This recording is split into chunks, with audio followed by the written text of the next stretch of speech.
халық пен халықты, адам мен адамды теңестіретін білім.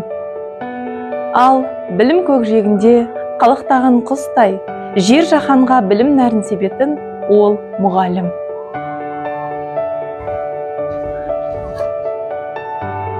Мен Тұрысбек Әйгерім Оңалтайқызы.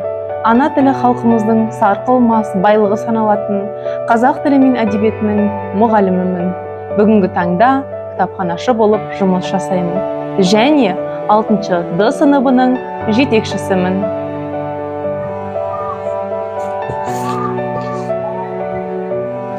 Біртұтас білім бағдарламасы қазіргі таңда барлық мектептерде жүзеге асуда. Тәрбие ұрпақты биік мұратқа жетелейтін білімнің көзі. Ұлттық құндылықтарға сусындап өскен ұрпақ ұлағатты болмақ.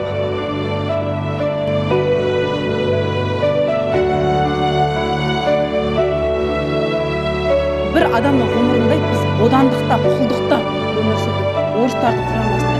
Одан кейін, қаншама жылдар болды. Одан кейін ол орыстар біз неге пайдаланды? Немістермен оңтүстік өңірінің қалаларын ата.